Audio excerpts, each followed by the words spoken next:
हमारे comment section में बताएं वीडियो कैसा लगा आपको, और साथ ही साथ आप हमारे प्लेलिस्ट को जाके ज़रूर विजिट कर सकते हैं। वहाँ पर आपको एनसीईआरटी का एमसीक्यू सीरीज़ का हिस्ट्री का काफ़ी अच्छे से वीडियो बना हुआ है, चाहे वो एंशिएंट हो, मेडिवल और मॉडर्न हो। ज्योग्राफी का डिटेल वीडियो भी है। अगर आपका कंसेप्ट में कोई क्लैरिटी नहीं है या कंसेप्ट आपको पढ़ना है तो आप वहाँ से जाके पढ़ सकते हैं, और उसको पढ़ने के बाद अगर ये एमसीक्यू सीरीज़ लगाएंगे तो वो काफ़ी बेनिफिशियल होगा, और इसके बाद आप बुक्स को ज़रूर पढ़ें। और इसके साथ ही मैं आपको बोलूँगी कि आप हमारा Telegram channel UPSC PCS forum भी ज्वाइन कर सकते हैं। वहाँ पर आपको द हिंदू और इंडियन एक्सप्रेस के जो इम्पोर्टेंट आर्टिकल्स होते हैं वो शेयर किए जाते हैं। तो बाय द वे, अगर आप नहीं पढ़ पाते हैं या टाइम नहीं मिलता है तो वहाँ से जाके अपने न्यूज़ को कवर कर सकते हैं। चलिए स्टार्ट करते हैं 32 नंबर क्वेश्चन से। 32 नंबर क्वेश्चन है, मैच ऑफ द फॉलोइंग है, और हमें लिस्ट दिया हुआ है, लिस्ट डेट है और उसके रिगार्डिंग इवेंट्स दिया हुआ है। हमें बताना है कौन किससे मैच करता है। पहला है 21 जून।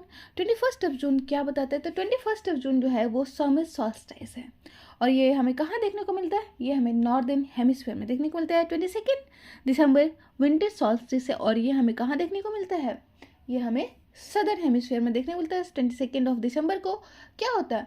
जो सदर्न हेमिस्फीयर है वहाँ पे वार्मनेस होती है, जबकि नॉर्दर्न हेमिस्फीयर में ये विंटर का, और हम फॉलो करते हैं किसका? नॉर्दर्न हेमिस्फीयर को ही हम फॉलो करते हैं। नहीं तो अगर हम 22 दिसंबर को समर सॉल्स्टिस माने सदर्न रीजन को, साउथ स्फीयर को, तो वहाँ पर क्या होगा कि हमें उसको, अगर हम समर सॉल्स्टिस कहेंगे तो ये 21 वाले जून को हम ये विंटर सॉल्स्टिस कहेंगे।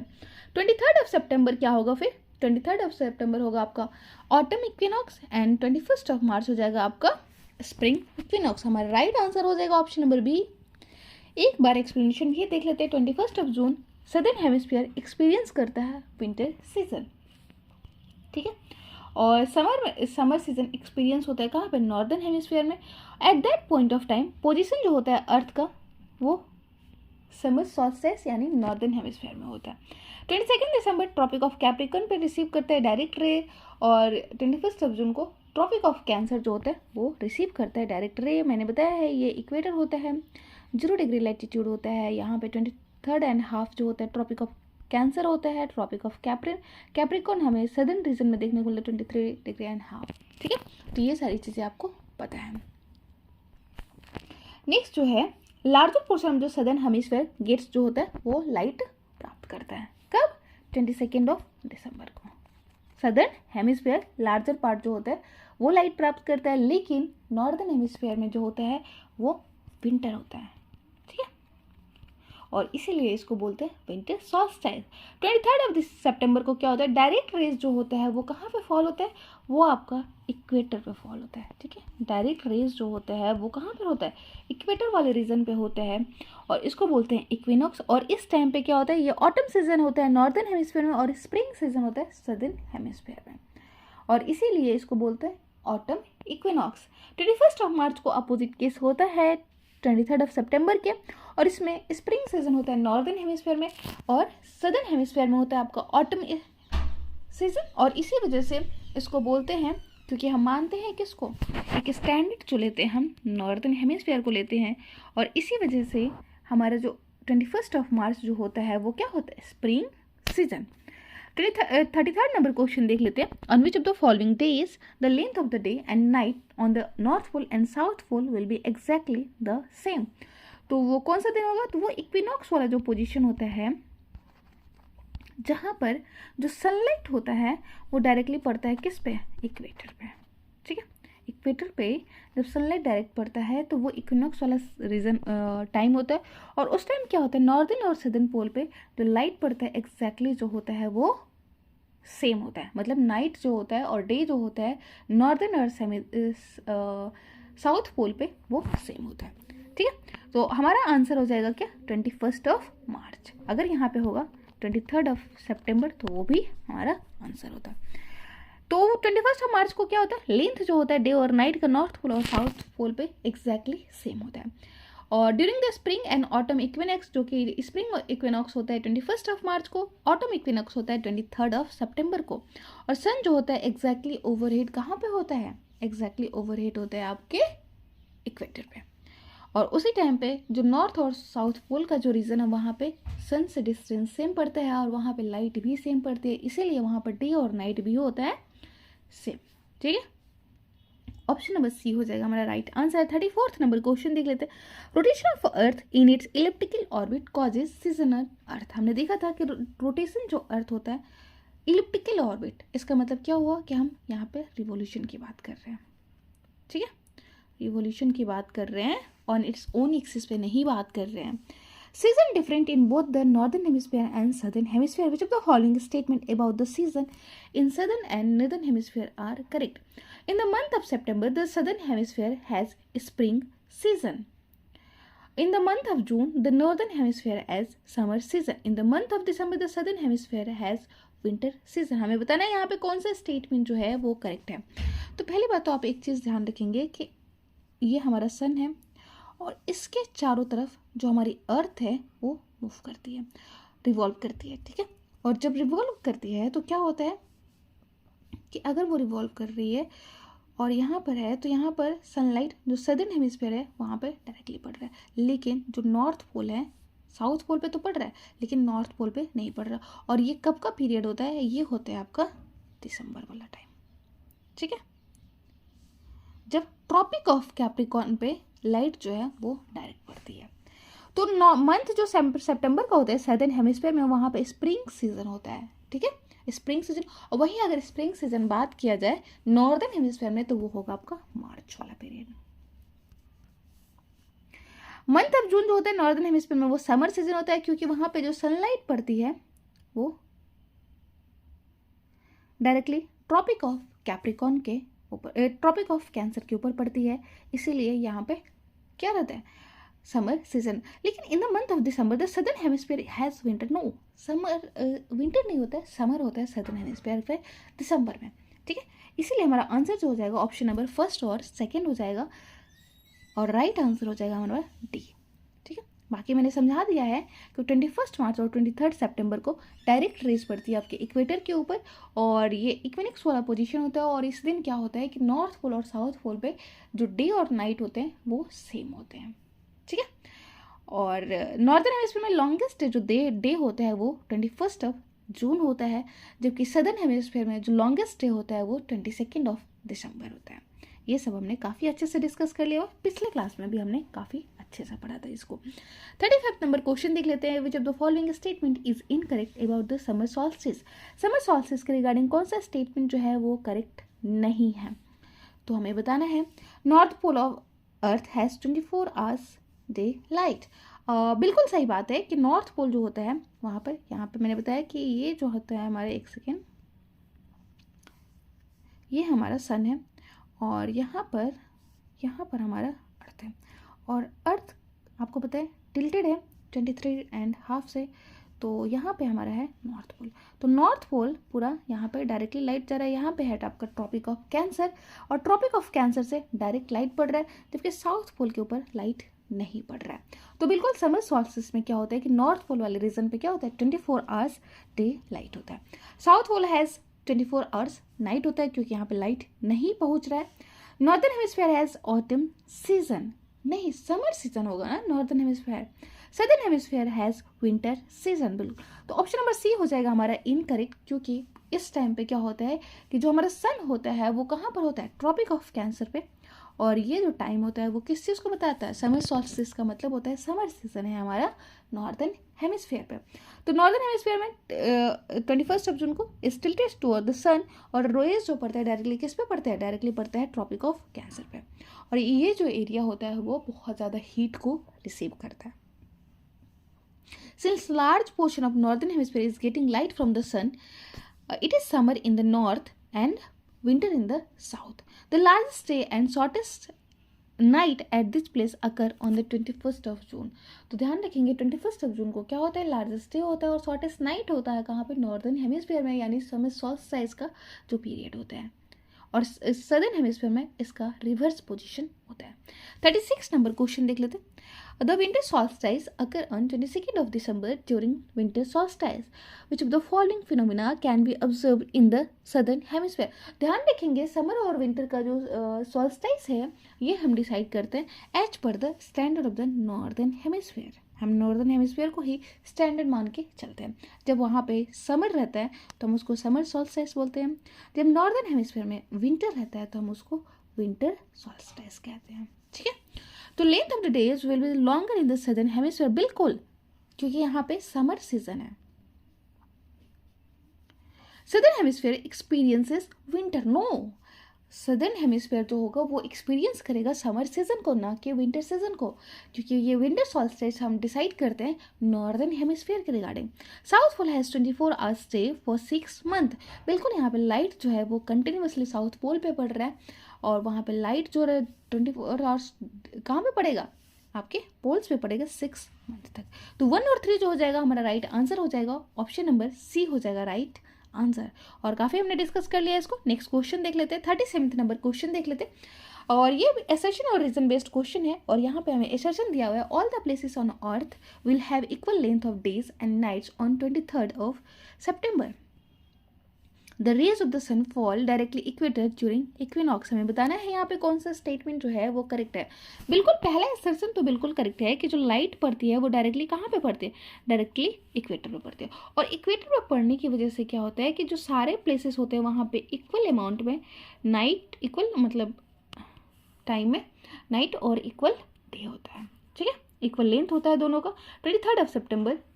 ठीक है, उसके बाद the rays of sun fall directly equator during equinox, बिल्कुल सही बात है क्योंकि डायरेक्टली इक्वेटर पे पड़ता है। दोनों ही ऑप्शन हमारे राइट है, दोनों स्टेटमेंट करेक्ट है और रीजन जो है वो करेक्ट एक्सप्लेनेशन देता है सेशन का, इसीलिए हमारा आंसर जो हो जाएगा ए हो जाएगा। ठीक है, और ये ही वाला पोजीशन कब होता है, एक दिन और होता है, वो होता है 21 मार्च को। 38 नंबर क्वेश्चन देख लेते हैं। During certain period of the year, the rays of the sun are falling directly over the Tropic of Cancer. Which of the following is most likely to occur during this period? मैंने बोला है कि जहाँ पे भी अगर ये equator है और यहाँ पे ट्रॉपिक ऑफ कैप्रिकॉर्न कैंसर है, नॉर्दर्न हेमिस्फीयर में हमें ट्रॉपिक ऑफ कैंसर देखने को, अगर यहाँ पे सनलाइट जो है डायरेक्टली पड़ रहा है तो ये किस चीज़ को होता है, मैंने बताया ये पोजीशन जो होता है ये समर सॉल्स्टिस बताता है। ठीक है, तो northern hemisphere will have longer days and shorter, बिल्कुल सही बात है कि अगर समर सॉल्स्टिस है तो मतलब वहाँ पे लॉन्गर डेज है और शॉर्टर विंटर है, मतलब नाइट है। There will be 24 hour day in the north pole, ये भी बिल्कुल सही बात है।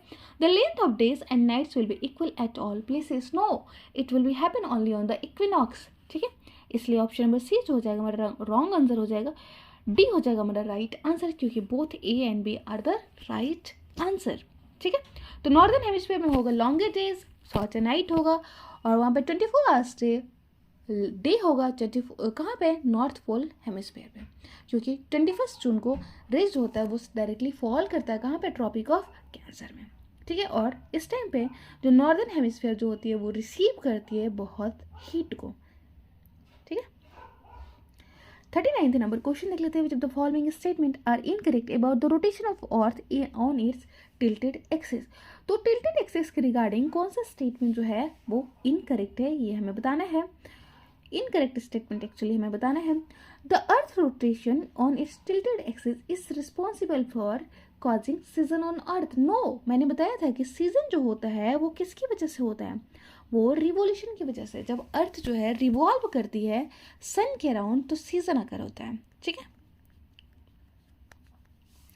If the earth stops rotating all the places will have equal days and equal nights, नहीं, ऐसा भी केस नहीं है कि सारे ही प्लेसेस के पास इक्वल डेज और इक्वल नाइट्स होगा। ठीक है, ये भी रॉन्ग है। Earth rotates at an axle tilt of 23 degree and half from the plane of orbit, नहीं, प्लेन ऑफ ऑर्बिट से तो ये कितना है, ये है आपका प्लेन ऑफ ऑर्बिट और इसका जो टिल्टेशन है वो प्लेन ऑफ ऑर्बिट से कितना है, प्लेन ऑफ ऑर्बिट से आपका 66.5 डिग्री। इसके हम जब पहला लेक्चर देख रहे थे अर्थ के ऊपर तो इसी में हमने काफ़ी अच्छे से डिस्कस किया हुआ था इस चीज़ को। तो यहाँ पर तीनों ही स्टेटमेंट जो है वो रॉन्ग है।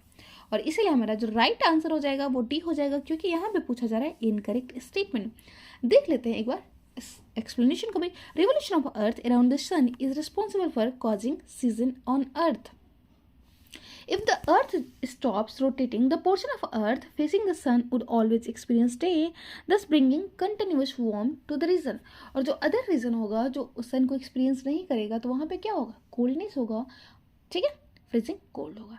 Earth rotates and axle tilt of 66.5 degree from the plane of the orbit. अब हम देखेंगे मून से रिगार्डिंग कुछ क्वेश्चन को, और इसमें दिया हुआ है पहला क्वेश्चन है, which of the following statement can be considered as certainly true about the moon. तो कौन सा स्टेटमेंट जो है वो ट्रू होगा रिगार्डिंग द मून, हमें बताना है। The diameter of moon is 1/5 of the earth. A person on earth will always see the same side of the moon. The revolution period of the moon is more than the rotation period.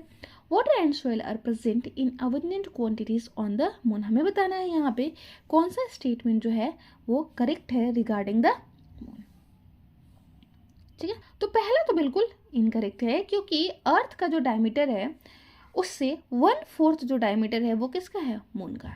तो 1/4 है यहाँ पे, ना कि 1/5 है। पहला हमारा wrong. A person on earth always see the same side of the moon, बिल्कुल सही बात है।